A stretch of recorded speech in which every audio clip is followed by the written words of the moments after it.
We need to spend more money on teaching migrants English language skills. That's the conclusion of the local government spending watchdog, which has been looking at ways of helping newcomers to integrate into British life. Well, our reporter Colette Macbeth is at a Portuguese internet cafe in Thetford for us this morning. Good morning.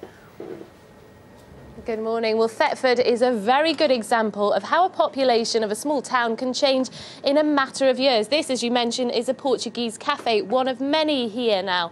But back in 2000, there were very few migrant workers. Now there are 7,000 Portuguese alone. And the one thing above all else that helps them settle in is learning English, but have the opportunities to learn caught up with the growing demand. Dizer o nome dele em inglês. When you've come to England to work, it pays to make yourself understood. These Portuguese workers know their chances of a good job are better if they speak English. Before I doesn't like English, but now I start to like because I stand something. It's not always easy to learn, but these workers are lucky.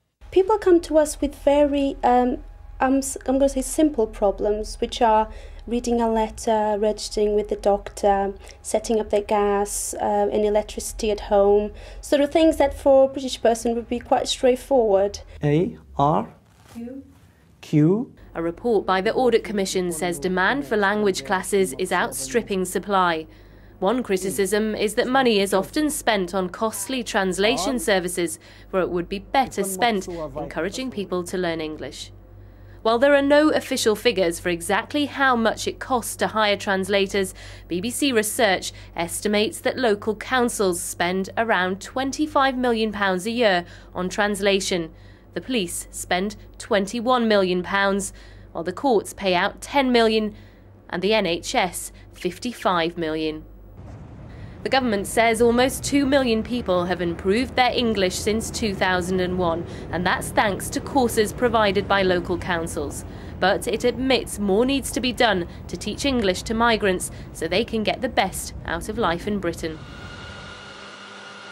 Well, those classes that we went to last night were actually paid for by the Portuguese government and run by a local charity, the Keystone Trust. But it's local councils that are being urged to do much more to help. And they may perhaps take heart that the people that we spoke to says it's not just money alone that would improve things. It has to be the quality of teaching, even something as simple as getting the English classes to fit in around their shift patterns. Colette, thank you very much.